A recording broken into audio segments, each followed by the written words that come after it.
Boa noite, gente. Boa noite, gente. Eu vou perguntar de novo, eu vou falar de novo. Boa noite, gente. Nossa, mas melhorou demais. Olha só, vocês já me conhecem, ou uma parte já me conhece. Eu sou de uma casa espírita em Belo Horizonte, que é o Lar Fraternidade Maria de Nazaré. Lá é um abrigo com crianças e adultos com paralisia cerebral. Quem for em Belo Horizonte, faz um contato conosco, que essa visita é marcada com a gente mesmo, e o pessoal daqui da casa tem meu telefone até no umbral, então não é difícil me localizar. Quando a gente fala em Jesus como evangelizador de nossas vidas, a gente começa a pensar na orientação que o Cristo trouxe para nós, mas na principal orientação. A gente sabe que tudo que ele trouxe é importante, é significativo, é essencial, mas a principal orientação que ele traz para a gente é sobre o amor, a principal. E aí eu pergunto para vocês, qual a orientação de Jesus sobre o amor que nós precisamos trabalhar no nosso dia a dia? Podem falar. Amar o próximo como a ti mesmo. Concordam? Está fraco. Concordam? Sim. Não é essa não. Vocês concordam, mas não é essa. Essa orientação não foi Jesus que trouxe. Quem trouxe amar o próximo como a ti mesmo? Meu filho, você vai ficar tirando foto? Peraí, gente. Pode tirar. Para eu ficar do lado de cá, fica melhor para a foto. Mas você me avisa.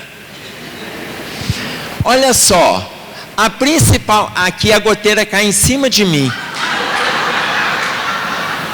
Você, olha aqui, não provoque a minha paz, combinado? Então eu volto para lá.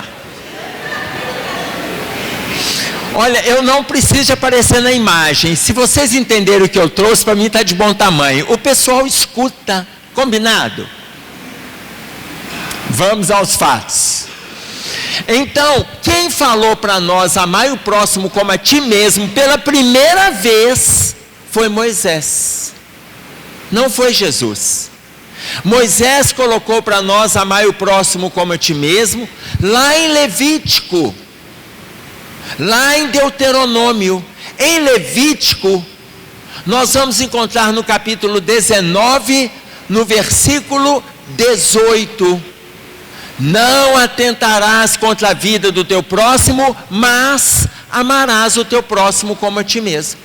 Então Moisés falou isso. Jesus, lá no capítulo 5 de Mateus, no Sermão da Montanha, ele fala assim: não vim destruir a lei, mas vou dar um novo ensinamento. Eu não vim destruir a lei. Qual lei? Moisés.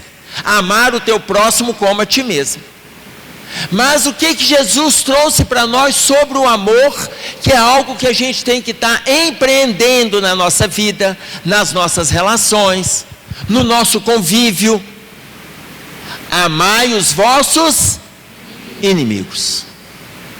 Porque Moisés falou amar o próximo como a ti mesmo, mas a gente já tinha tanta dificuldade que nós fizemos distinção. Porque se é para amar o próximo, é para amar todo mundo, não é para ter distinção. E a gente começou a fazer distinção. E aí Jesus vem quase 2000 anos depois de Moisés e fala para a gente de amar os vossos inimigos. Aí eu quero que a gente pensa, se você tem inimigo, pensa. E agora levanta a mão para mim quem tem inimigos. Mas eu não pode levantar a mão, eu não vou perguntar quem é não, gente, tá bom? Para não correr o risco de se alguém está no salão. Quem tem inimigo, levanta a mão para mim. Só isso?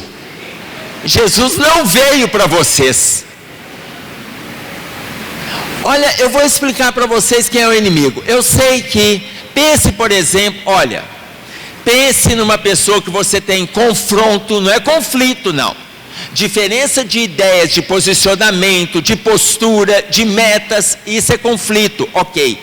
Confronto é quando a gente tem agressões, quando a gente tem mal-estar, quando não tem diálogo mais. Pense, por exemplo, no irmão, no pai ou na mãe, no cunhado, na sogra. Quem tem inimigo, levanta a mão. Melhorou bem. Mas agora vocês vão entender que não é só esse inimigo. Pense, por exemplo, se você este ano, olha, nós estamos em outubro. Quem aqui, todos nós estamos envolvidos ou com a doutrina espírita ou com alguma religião. Quem aqui este ano mentiu, levanta a mão para mim. Tem gente que não levantou, deve ser por orgulho.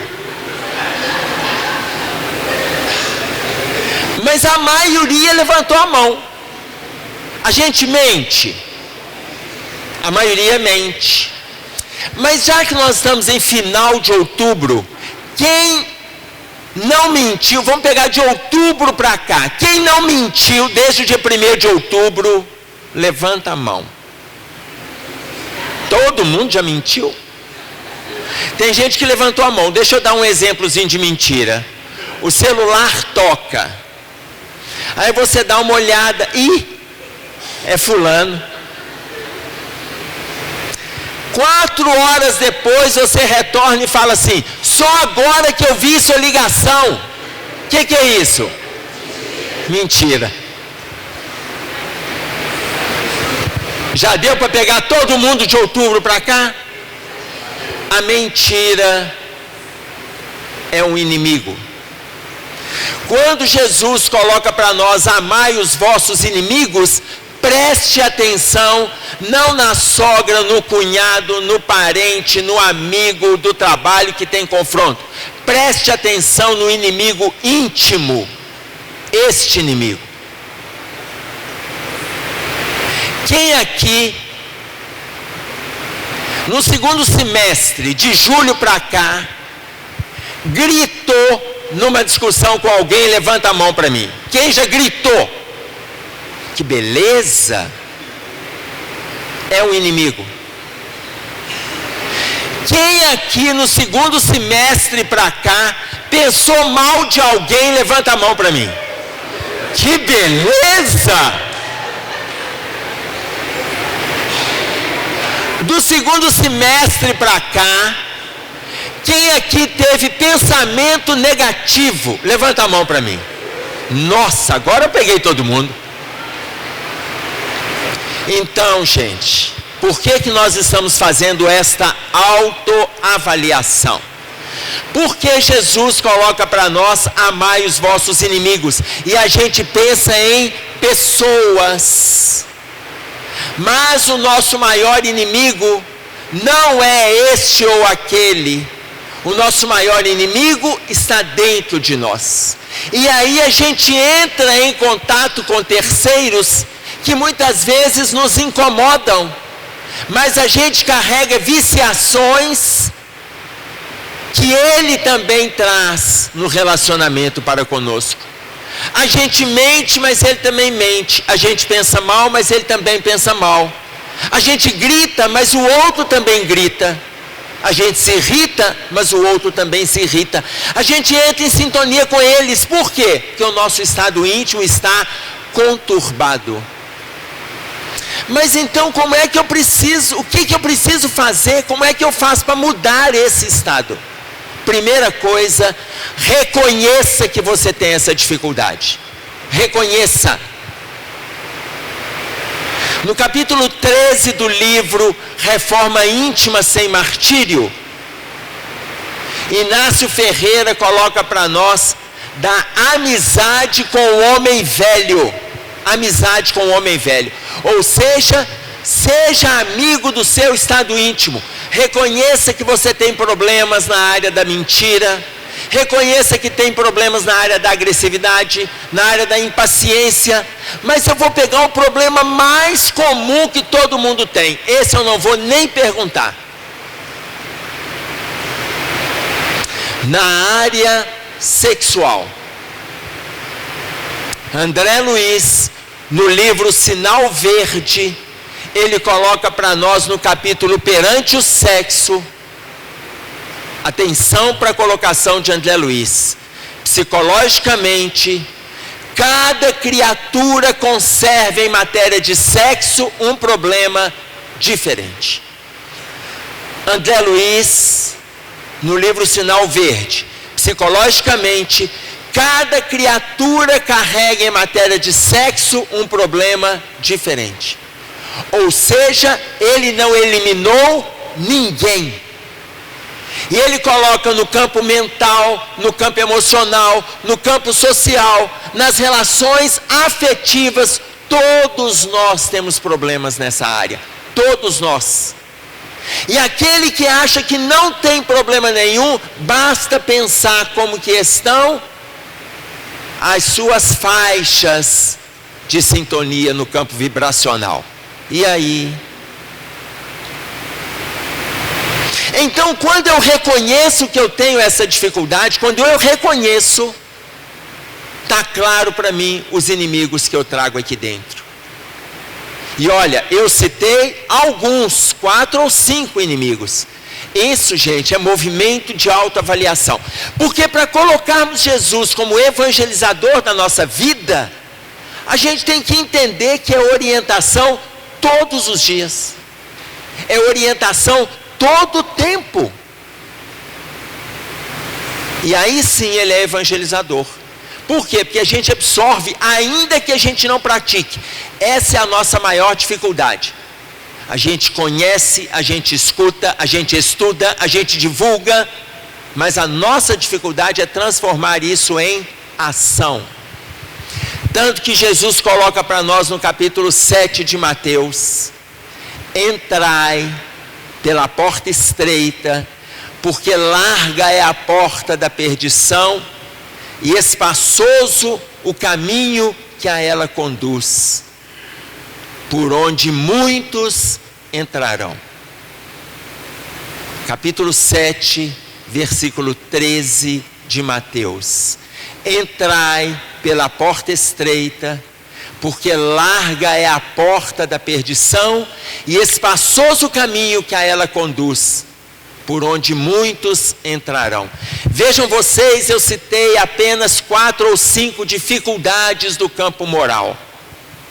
Se nós dermos guarida para essas dificuldades, esse caminho espaçoso para nós, ele vai ficando avantajado. Por quê? Porque a gente entra em sintonia com o nosso passado.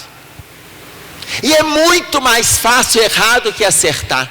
É muito mais fácil viver as coisas negativas do que positivas. Tem hora que eu vou dizer para vocês que é até mais prazeroso viver o negativo do que o positivo.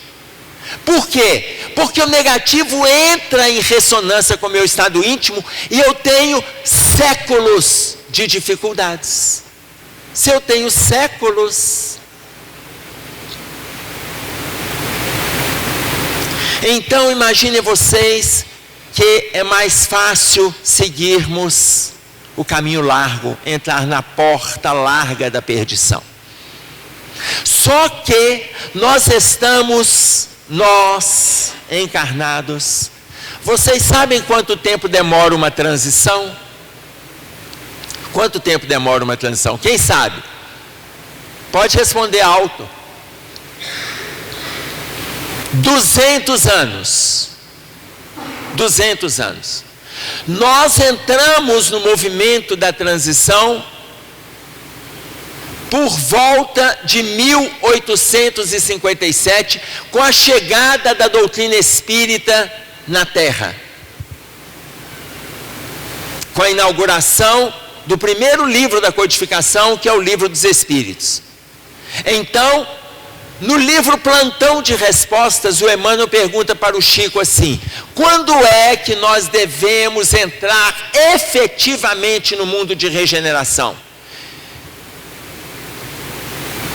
O Chico perguntou para o Emmanuel. Eu falei com vocês que o Emmanuel perguntou para o Chico. O Chico perguntou para o Emmanuel no livro Plantão de Respostas: quando é que nós deveremos entrar efetivamente no mundo de regeneração? E o Emmanuel responde para ele: por volta do ano 2057. 200 anos depois da chegada da doutrina espírita. Ele fala por volta. Pode ser em 2043. Ou seja, daqui a 20 anos. Pode ser em 2057. Daqui a 34 anos. Pode ser em 2068, quando chegou para nós o último livro da codificação. Qual? A Gênese. Pode ser em 2069, com a desencarnação de Kardec, 200 anos depois da desencarnação de Kardec, 1869. Então, por volta de 2057, estamos aproximadamente 20, 30, 34 anos da entrada efetiva na regeneração. Eu estou olhando bem para vocês aqui, a maioria já não vai estar aqui mais. Olhando assim bem calmamente, a maioria já vai, né? Eu vou estar,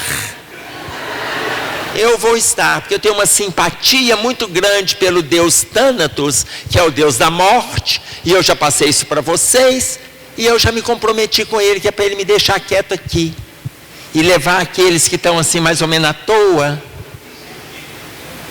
Então imaginem vocês, estamos preparados para viver a regeneração?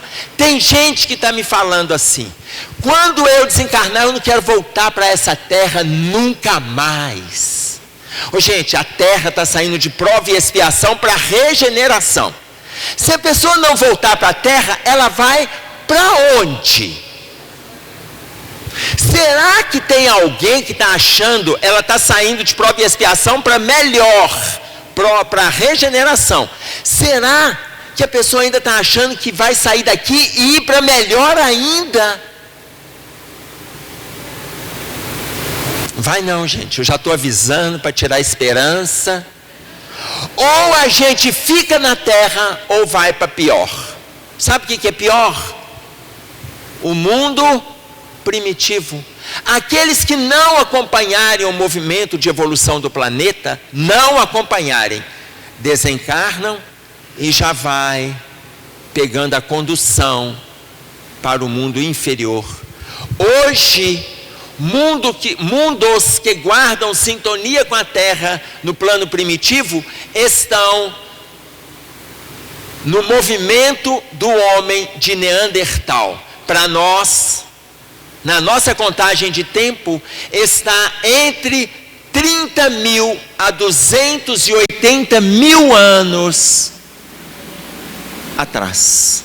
O homem, as fases do homem de Neandertal. Então, quem não acompanhar a evolução da Terra de provas e expiações para a regeneração, volta para movimentos primitivos. Ou seja, largue a porta da perdição. Nós estamos recebendo a última, nós que estamos aqui na Terra, a última oportunidade em provas e expiações. Não dá tempo, se a gente desencarnar hoje, não dá tempo da gente reencarnar ainda em provas e expiações. Porque o tempo de preparação no plano espiritual demora entre 30 a 70 anos para retornar, no mínimo. Raríssimas exceções fogem a esse prazo. Ah, mas será que a pessoa pode desencarnar aqui e ela ir para um plano mais evoluído? Olha bem, mais evoluído no sistema solar, nós estamos falando de Júpiter e Saturno. São os dois planetas mais evoluídos do nosso sistema, conforme coloca para nós Jerônimo, no livro Obreiros da Vida Eterna, no capítulo 3, e depois ele prossegue no capítulo 4. São os 2 planetas mais evoluídos do sistema. Se a gente desencarna na Terra, não teríamos hoje condições de frequentar esses planetas. Por exemplo, Mozart, quando desencarnou aqui, ele já retornou para Júpiter, porque ele é cidadão jupiteriano. Ele veio para cá, trouxe a sua mensagem na área da arte e retornou para o planeta de origem. Então, a gente tem que se esforçar para continuar na Terra. Mas se a pessoa não continuar aqui, ela vai para planos inferiores. Aí a nossa luta em darmos conta do que o planeta está nos propondo. E aí veja bem a orientação de Jesus. Vigiai, pois, porque não sabeis que hora virá o vosso Senhor. Vigiai, pois, porque não sabeis que hora virá o vosso Senhor. No capítulo 24 de Mateus, no versículo 42, ele traz essa colocação para nós. Vigiai. Quando fala em vigilância, é importante que a gente se atente para 2 valores. Porque às vezes a gente acha que vigilância é ficar atento a situações só do dia a dia. Olha o cuidado, vou pegar um exemplo do cuidado com a vigilância na linguagem. Nós temos um amigo no movimento espírita, que ele estava na livraria espírita lá em Belo Horizonte. Ele espírita, trabalhador, mas ele disse assim: eu estou tão cansado, atenção para o exemplo, eu estou tão cansado, mas tão cansado, que eu precisava de ter pelo menos 15 dias de descanso, deitado, alguém me servindo, de tão cansado que eu estou. Não estou aguentando mais a saturação do dia a dia, relacionamentos, não estou aguentando mais, mas eu estou exausto. E aí ele comentou isso lá na livraria e saiu para fazer um serviço de banco. Quando ele saiu para fazer o serviço, ele foi atropelado. E ele ficou 45 dias descansando de repouso, com alguém servindo a ele, filhos, esposa. Por quê? Porque quebrou a perna, e a perna foi para a gaiola, e ele foi para a cama. Deus ofereceu para ele 3 vezes mais o que ele pediu. Ele pediu 15 dias para descansar, e Deus ofereceu para ele 45. Ele queria ser servido, e foi servido pelos próprios familiares com quem ele mais conflitava. Eram aqueles que agora o atendia, e ele teve que reduzir o seu perfil de orgulho à reflexão da humildade. Vigilância, meus amigos. Quando a gente fala em vigilância, nós estamos falando de 2 grandes valores: oração e trabalho. Oração e trabalho. Vocês veem que a maioria de nós, rezamos. Rezamos ou não rezamos? Todo mundo rezou hoje aqui no início? Nos dias que vocês vieram, rezaram? O pessoal lá de trás rezou? Quem reza aqui, levanta a mão para mim. Que beleza. Pode abaixar. Quem ora, levanta a mão para mim. Já é a minoria. Ah, mas tem diferença? Tem diferença. Nós viemos da igreja. Quem aqui não foi católico, já passou pela igreja, seja no batismo, seja numa missa de casamento, numa missa de 7º dia, numa missa de formatura? Quem já entrou dentro da igreja, levanta a mão para mim. Ótimo, todos nós. Imaginem vocês que o padre ensinou para a gente a rezar. Vocês lembram quando a gente era criança, quando a gente era pequeno? A gente cometia um pecado. Vocês cometeram pecado? Era muito legal cometer pecado quando era criança, não era? Porque a gente ia lá no padre, confessava, e o padre falava assim: vai ali no altar, senta, reza 3 Pai Nosso, reza 2 Ave Marias, ou então ele falava assim: ajoelha, reza 3 Pai Nossos, 2 Ave Marias, e você está perdoado. Era uma beleza. A gente era perdoado, aí depois a gente pecava de novo, que era uma beleza outra vez. Na semana seguinte a gente ia lá e pedia perdão, e ele mandava rezar. A palavra rezar vem do latim. Rezar significa recito.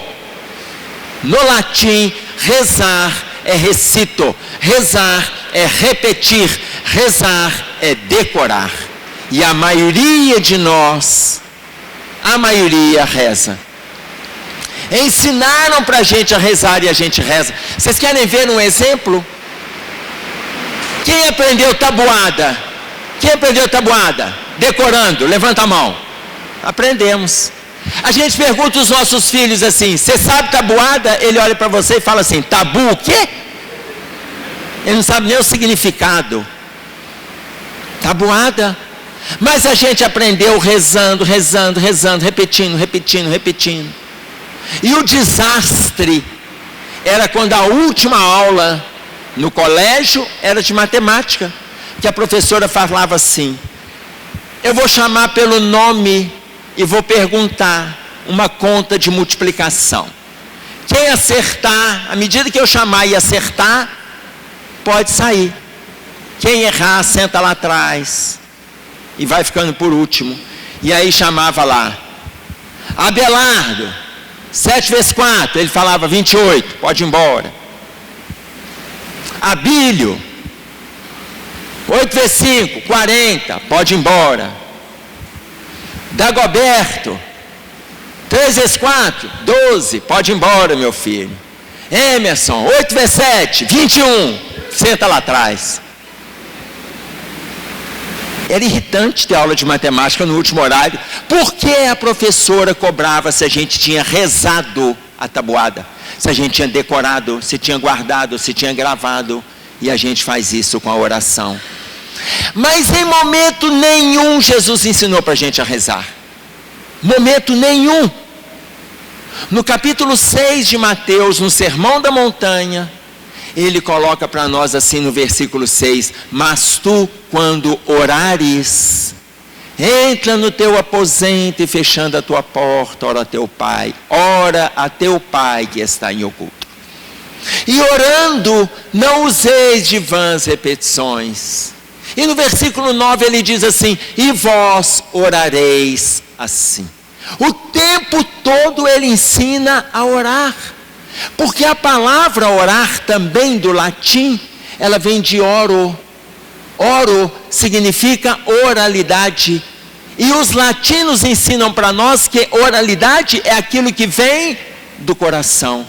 Então quando Jesus fala, e vós orareis assim, você fala aquilo que vem do seu estado íntimo. Fala o que vem do seu coração. Então quando ele coloca para nós, vigiai pois, porque não sabeis a que hora virá o vosso Senhor, primeiro faça o movimento da oração. Entra em sintonia, voltando à colocação de Jesus. Mas tu, quando orares, entra no teu aposento, ou seja, investe no seu estado íntimo. Entra no teu aposento e orando a teu Pai que está em oculto. Imaginem vocês o que ele nos propõe. O que ele nos propõe. Mas vigiar não é só orar. Não é só orar. A gente tem que se envolver também com trabalho. Vigiai, pois, é oração e trabalho. Oração e trabalho. Mas o que tem de gente que não quer se envolver com tarefa está gravíssimo. As pessoas estão fazendo uma campanha do quilo e já acham que tem a salvação eterna. faz uma distribuição e acha que já está sendo recebido por Jesus quando desencarnar, que distribuiu algumas cestas básicas. Gente, trabalho não é isso.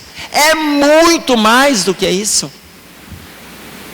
É ininterrupto. Quando o trabalho não é com o outro, é conosco. Não foi isso que a gente falou no início? Trabalho é o tempo todo. Jesus não falou isso também no Sermão da Montanha, no capítulo 5, no versículo 17? Meu Pai trabalha até agora e eu trabalho também. Jesus não para. Ele construiu tudo e continua. E a gente está se acomodando na nossa apatia, se acomodando na nossa preguiça. Imaginem vocês que quando a gente traz esta referência do trabalho, tudo vai aparecendo para nós. Trabalho é oportunidade. Aí a gente fica pensando, o que significa oportunidade? Quando alguém te chama, que o trabalho, eu não estou falando do trabalho material, o trabalho material ele é essencial, porque é esse que mantém a gente. Estou falando do trabalho espiritual, trabalho de filantropia, trabalho de acolhimento, este trabalho emocional, este trabalho. Agora está tão difícil as pessoas se envolverem, que eu encontrei uma colega da casa espírita, que frequentou com a gente mais de 5 anos. Eu encontrei com ela no centro, lá em Belo Horizonte. Ela frequentou, tinha saído da casa espírita, mudou de bairro. Quando eu encontrei com ela, eu perguntei para ela assim: fulana, onde você está? O que aconteceu? Você sumiu? Aonde você está frequentando? Ela falou comigo assim: Emerson, eu não estou frequentando a doutrina espírita. Eu falei: como é que é? Emerson, eu não estou indo mais na casa espírita. Eu estou frequentando uma igreja que só da gente louvar o Senhor a gente está salvo. Eu falei: filha, deixa eu te explicar. Você estudou conosco mais de 5 anos. O evangelho está escrito lá: fora da caridade não há salvação. Está escrito. É uma colocação de Jesus. Não é invenção de Kardec, não. Emerson, a gente canta, a gente grita, a gente louva e a gente está salvo. Eu dei 2 passos para trás, eu falei: essa capeta vai me converter. Ela falou isso de forma tão convicta. Gente, nada contra cantar, louvar, nada, agradecer, nada. A gente precisa, mas, Livro dos Espíritos, questão 479, Deus observa aqueles que trabalham e não aqueles que se limitam a orar. Repetindo, Deus observa aqueles que trabalham e não aqueles que se limitam a orar. Trabalho. Mas aí a gente precisa de cantar, louvar, gritar. Precisa também. Eu estava na reunião de diretoria lá do abrigo, e aí eu falei com o pessoal lá da casa assim, com os diretores: gente, nós estamos precisando pintar a nossa casa. Tem mais de 15 anos que ela não vê uma tinta, e ela precisa de ser pintada. Vai sujando as paredes, vai umedecendo, a gente precisa pintar. Aí eles falaram: Emerson, mas nós não temos dinheiro, nós não temos como pintar a casa. Eu falei: eu já sei, mas eu estou falando com vocês porque eu quero que Deus escuta, porque esse negócio de fazer oração não está bom não.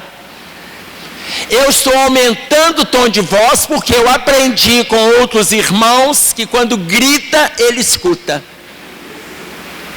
Aí eles falaram: tá bom, mas por enquanto nós não vamos mexer. Eu falei: ok, mas vocês sabendo já é coadjuvante para que Deus escute. 3 meses depois eu comecei a fazer um curso, e nesse curso tinha algumas pessoas que já me conheciam de palestra em empresa, em casa espírita, em escola. E aí 2 irmãs falaram assim: Emerson, você aqui conosco fazendo curso. Tinha 90 alunos na sala. E aí elas falaram, eu falei assim: mas de onde vocês me conhecem? Emerson, do movimento espírita. A gente frequentava a Casa Espírita Albino Teixeira, lá em Belo Horizonte, quando você ia lá na Mocidade fazer palestra. Eu falei, nossa, que bacana, Emerson, eu já liguei para você, já fiz visita lá no Lafran, como é que está o Lafran, que não sei o que, expliquei. Aí ela pegou e falou assim, Emerson, o que você precisar lá, você vai contar com a gente, você vai contar com a gente. Eu falei assim, deixa eu perguntar para vocês duas, vocês fazem o que na vida? Emerson, nós somos donas de uma das maiores casas de material de construção de Belo Horizonte.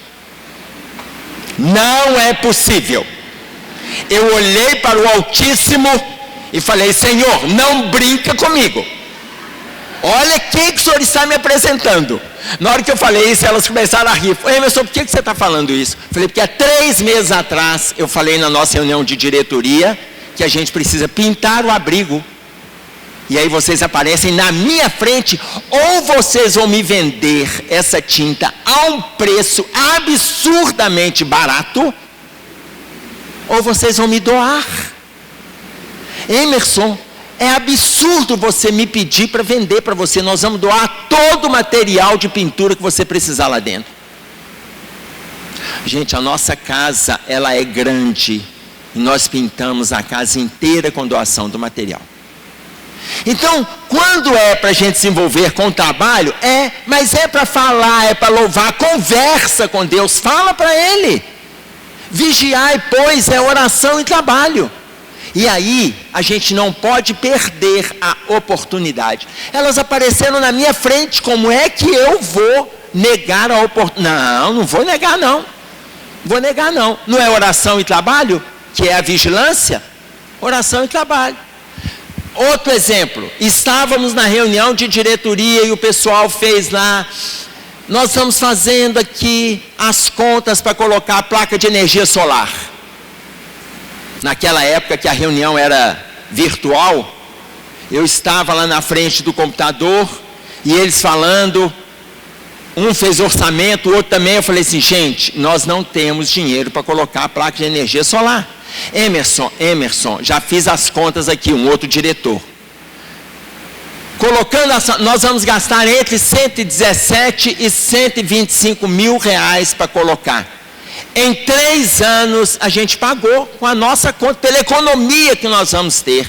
A nossa conta estava indo de 4 a 5 mil reais todo mês. Eu falei, nós não podemos. Emerson, aí eles começaram a conversar entre eles, e aí estava ali na telinha, peguei meu celular, enquanto olhava para eles, eu fiz a ligação para um amigo que trabalha nessa área.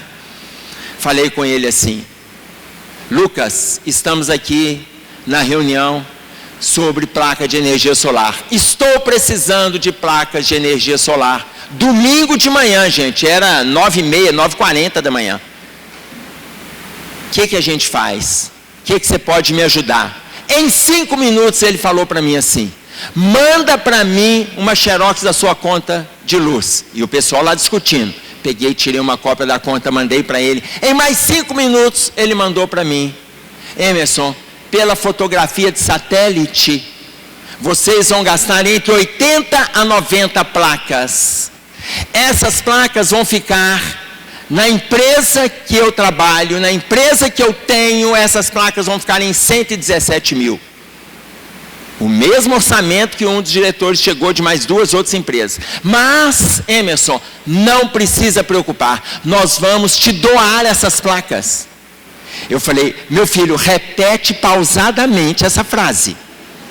Emerson, nós vamos te doar essas placas. Pode falar isso na sua reunião, que vocês podem contar com essas placas. O único custo que vocês vão ter é a instalação. Eu vou indicar para vocês uma empresa que não tem a ver conosco, mas eu confio no trabalho deles. A instalação vai ficar entre 20 e 30 mil reais. As placas você pode ficar tranquilo. Eu falei, meu filho, se você já está me doando as placas, me doa a instalação. Ele falou, Emerson, é difícil demais conversar com você. Eu falei, então aproveita e me doa, a gente já está aqui nesse colóquio. Ele falou, pode contar com a doação das placas e da instalação. Estamos no mês de setembro, até dezembro vocês estão com essas placas no abrigo. Quando eu falei na diretoria, gente, olha, eu acabei de ganhar as placas, a instalação. Ô Emerson, por que você não falou que você já conhece? Aí esse cara foi bravo. Imaginem vocês, nós não podemos perder oportunidade de trabalho. Por que eu estou falando isso, gente? A palavra oportunidade, olha por que ela surgiu. Olha por que surgiu essa palavra. Essa palavra também tem origem latina. Os romanos, eles davam nome aos ventos. O vento que levava a navegação para o porto, ele era chamado de obiportus.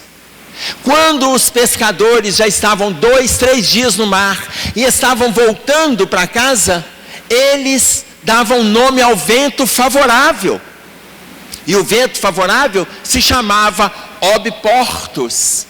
Daí surgiu a palavra porto, obiportus, porque ali no porto é aonde o barco vai ancorar.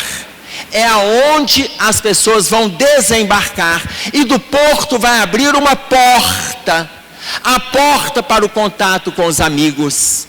Do obiportus surgiu a palavra porto, do obiportus surgiu a palavra porta, a porta que representa o reencontro com os familiares, a porta que representa o êxodo que nós vemos lá na Bíblia, que é a saída do mar para entrar na terra firme, a porta que abre para a oportunidade. Daí surgiu a palavra oportunidade. Nós não podemos perder a porta que abre em nosso favor, a favor do trabalho, a favor da oração, a favor do bem-estar íntimo, para conquistarmos o bem-estar nas relações. Oportunidade. Tiago, no capítulo 4, no versículo 17, ele coloca para nós assim: aquele que sabe fazer o bem e não o faz, comete pecado.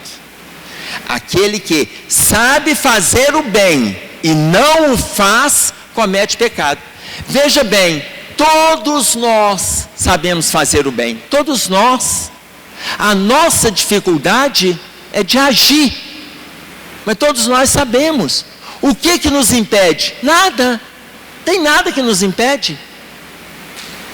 Pela energia que a gente tem, pela saúde que a gente tem, pelo discernimento que a gente tem, pelos relacionamentos que a gente tem, não tem nada que nos impede de nos envolvermos com o trabalho. Nós dividimos o dia em 3. Um dia tem 24 horas. 8 horas para o lazer, 8 horas para o trabalho e 8 horas para o sono. Não é assim? É assim ou não é? Não? É. 8 horas para o trabalho, 8 horas para o sono e 8 horas para o lazer. 8 horas para o trabalho, você não precisa te preocupar que seu patrão preocupa por você. Olha como que ele é gentil. 8 horas para o sono depende de você, que horário que você deita e que horário que você levanta.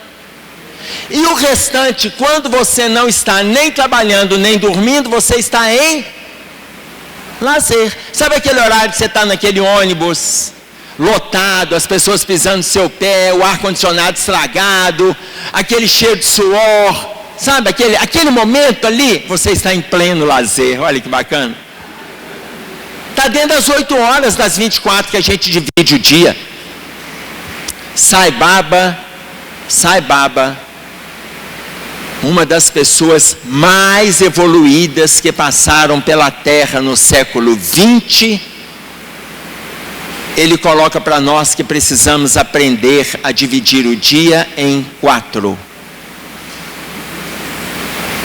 Sai Baba viveu na Índia, e um livro dele escrito por um jornalista sobre ele, que se chama Sadhana, uma busca interior. Sadhana em sânscrito significa disciplina. E ele coloca que a gente precisa ter disciplina e aprender a dividir o dia em 4. Quando nós conseguirmos dividir o dia em 4, chegamos na base do equilíbrio.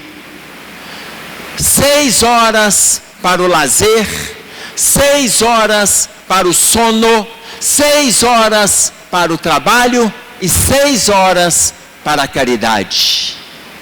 Dividir o dia em 4. Hoje isso é difícil para nós. Ainda é difícil. Mas a gente vai conseguir. É a busca do equilíbrio.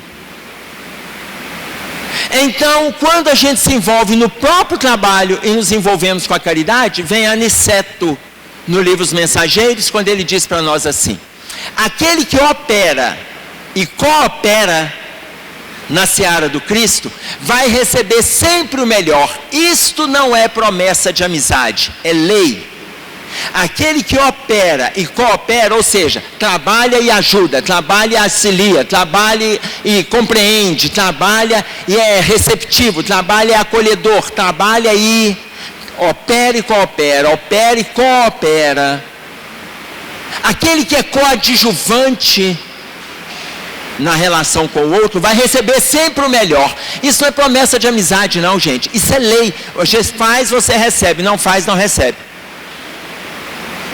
Ah, mas e quem não quer fazer nada? O que acontece com eles? Desencarna. E o que acontece quando desencarnam? No próprio livro Os Mensageiros, tem um capítulo, se eu não me engano, capítulo 22, que se chama Os que Dormem. André Luiz entra num posto de socorro de 3 quilômetros. Atenção para o tamanho do posto de socorro. 3 quilômetros. 2.000 leitos no posto de socorro. 2.000 leitos.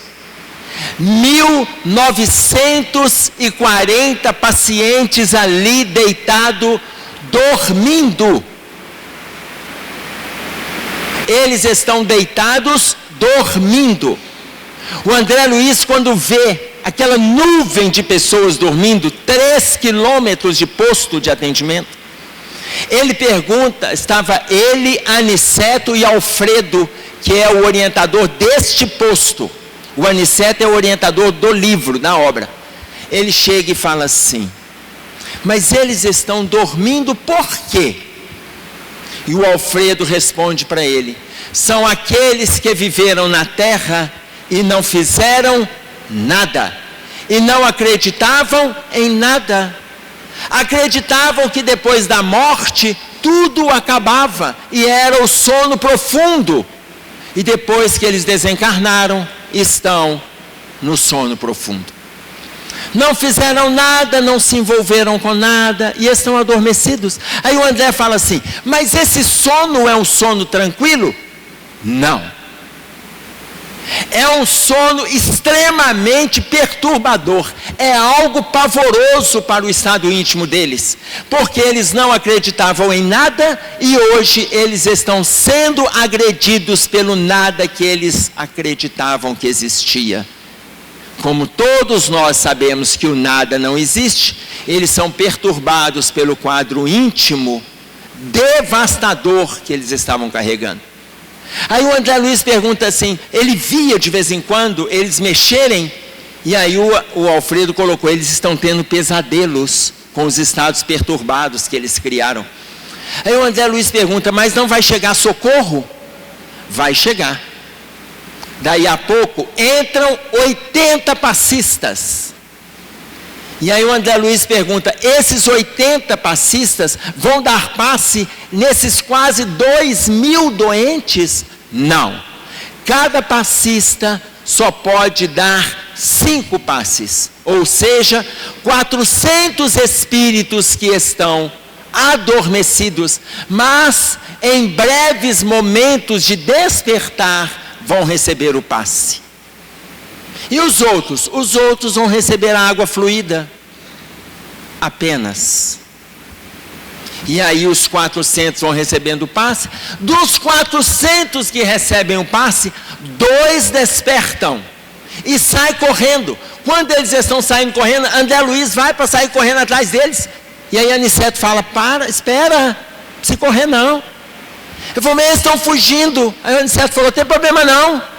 Mas por que não tem problema? Porque não tem para onde fugir. Deixa correr.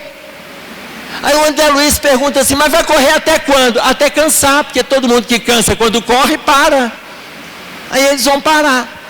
Quando eles pararem, eles vão perguntar onde eles estão. Quando eles perguntarem, as respostas vão começar a chegar. Pode deixar correr, aqui está tudo cercado, não tem para onde correr não. Quase 2.000 espíritos.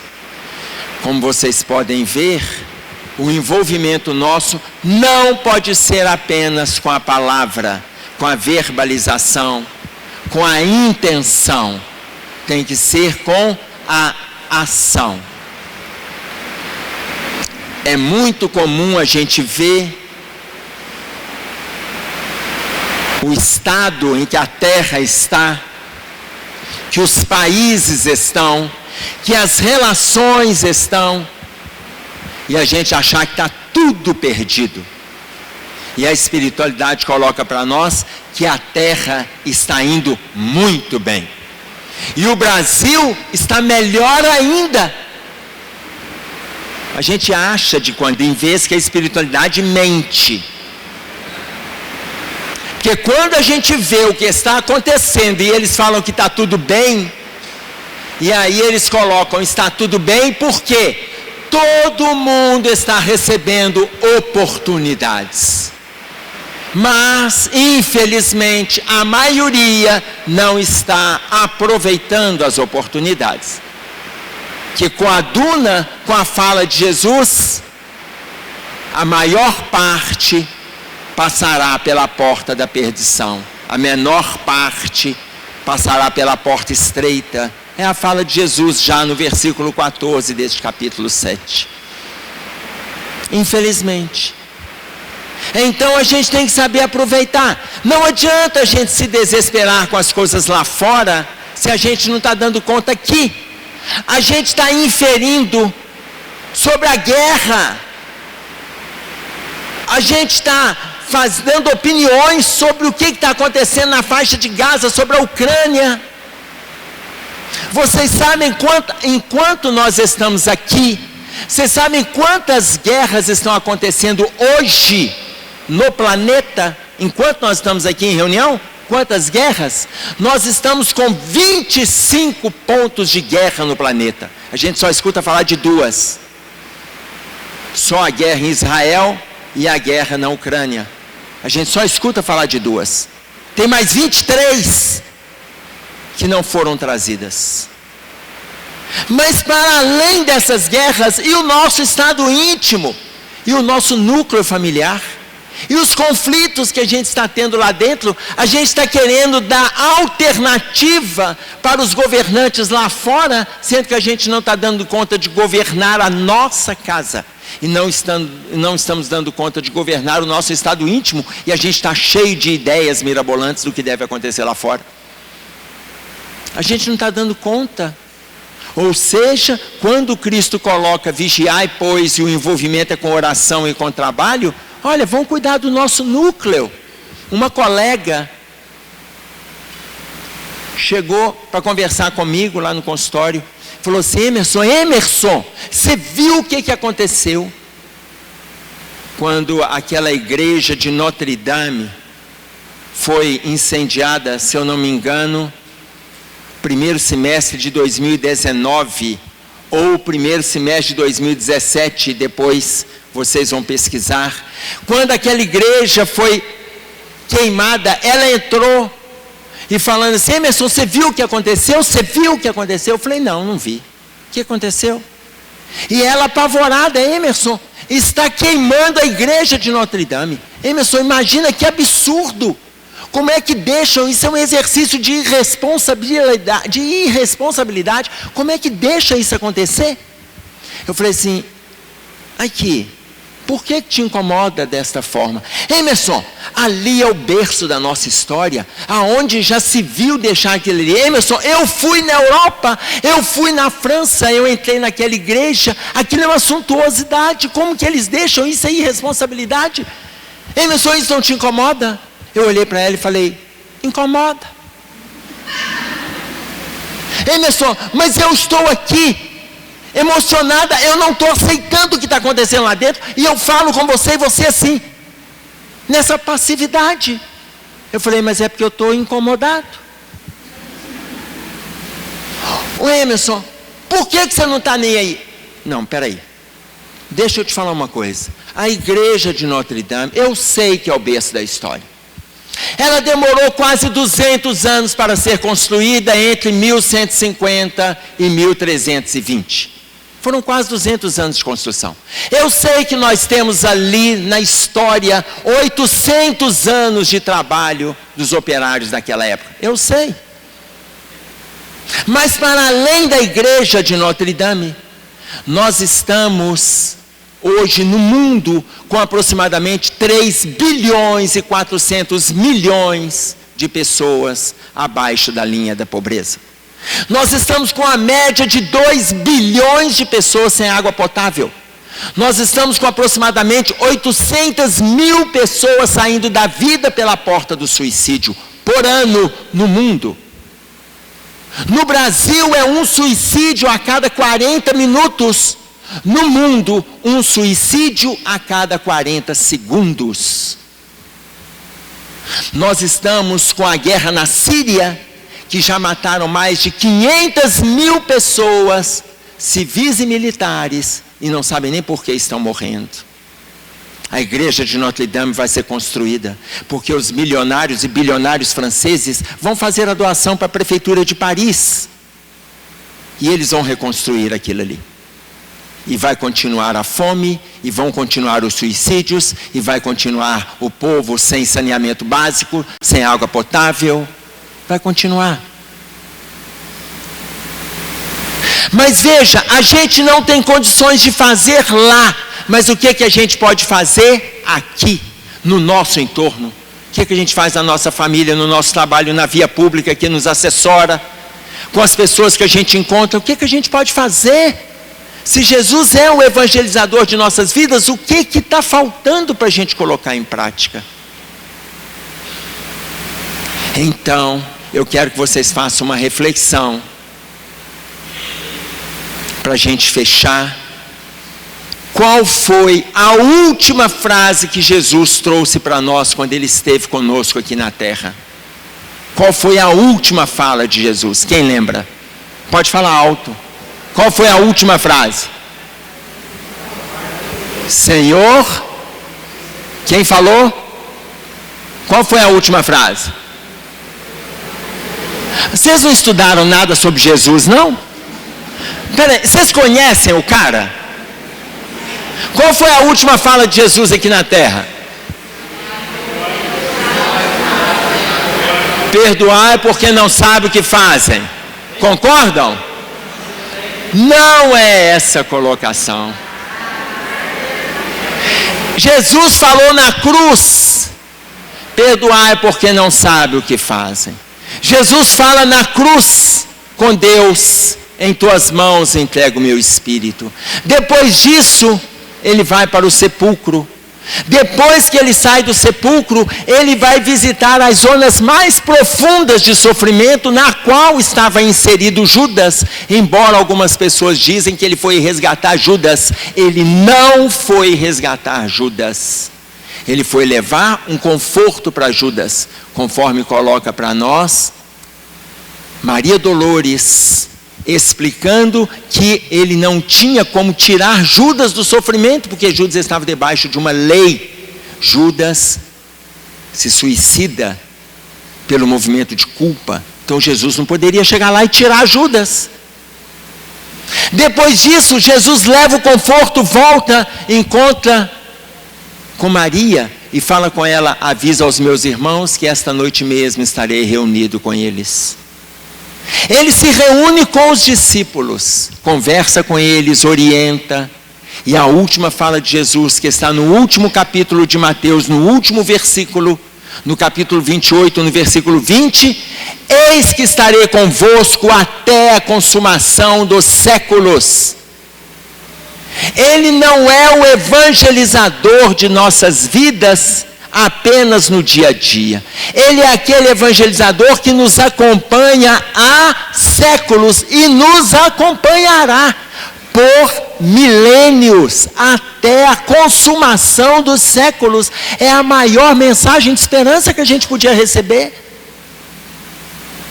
E a gente até hoje não está estabelecendo sintonia com aquele que mais se dispõe. A gente pode ler livros de autoestima, livros de autoconhecimento, livros de autoajuda, mas a maior referência para a gente trabalhar esse envolvimento com o autoconhecimento e autoajuda é: eis que estarei convosco até a consumação dos séculos. É aprofundar nisso. Para a gente fechar, eu quero contar uma historinha para vocês. Quando André Luiz estava entrando no poço de socorro que eu acabei de fazer referência àqueles que dormem, André Luiz, ele vê uma tela de São Diniz. Quando ele vê a tela de São Diniz, ele olha para aquela tela e fala, é o martírio de São Diniz. É uma cópia fiel do que está lá na terra. Aí o Alfredo dá uma risada e fala: não, meu filho, a que está na terra é que é uma cópia infiel desta que você está vendo aqui. Ele fala: mas como? Este Marte do cristianismo visitou a nossa cidade, nosso lar, quando a cidade estava fazendo aniversário. E aqui havia um pintor das Gálias, quando viu São Diniz entrar, imediatamente ele retratou o martírio de São Diniz. Quando o pintor na terra nos visitou em sono profundo, o pintor Florentino Bonat, quando ele nos visitou aqui em nosso lar, ele viu essa tela e ele não descansou enquanto ele não pintou. E é a tela que está pintada e que está hoje exposta no Panteão em Paris. Essa é a história que está lá no livro. E aí eu fiquei pensando, como que André Luiz conhece São Diniz? Alguém aqui já ouviu falar de São Diniz? Eu nunca escutei falar. Eu só escutei falar no livro Os Mensageiros. Nunca. Agora em outubro, foi aniversário de morte dele, 9 de outubro. Eu falei: quem foi São Diniz? Aí eu peguei e fui pesquisar quem foi São Diniz. Aí eu fui entender o que aconteceu com São Diniz. Porque São Diniz é um santo na igreja, quem depois quiser pesquisar, é um santo que ele está sem cabeça e a cabeça dele está aqui. Ele está carregando a cabeça dele nas mãos. Aí eu fui ver o que foi o martírio de São Diniz. A tela mostra o que aconteceu na história. São Diniz, quando ele entra em Roma no ano 258 da era cristã, ele foi chamado pelo imperador, e o imperador falou que ele tinha que voltar atrás em tudo que ele estava afirmando sobre o cristianismo. E São Diniz atraía milhares de pessoas com a fala dele, de tão convincente, de tão acolhedora que era a fala dele sobre o Cristo. E o imperador mandou ele voltar atrás. E ele falou que ele não voltaria. O imperador colocou para ele: você vai pagar com a própria vida no centro da degola. E ele falou: não tem problema eu pagar com a minha vida, mas eu não volto atrás. São Diniz é levado para o centro da degola. Quando ele se abaixa e cortam a cabeça dele, quando ele se abaixa, cortou a cabeça caiu para lá. São Diniz, vocês vão ver isso na história e vão ver isso na tela. A cabeça dele cai para lá. Só um parêntese, vocês têm noção que quando a cabeça vai, o olho vai junto? Vocês têm noção? Todo mundo sabe disso? A cabeça dele foi para lá, ele se levanta, desce 2 degraus do palco em que ele estava, caminha até a cabeça, pega a cabeça dele, coloca na altura do tronco, e ele sai andando do templo da degola. E ele vai andando, segurando a cabeça dele. Ele vai andando, sai do templo da degola, atravessa a rua. Do outro lado ele chega no templo religioso. Ele coloca a cabeça dele de frente para a imagem do Cristo. Coloca a cabeça no chão, cai e morre. Cai e morre. E aí eu falei, como que a igreja não fala desse cara? Ninguém escutou falar sobre ele. Ninguém escutou falar.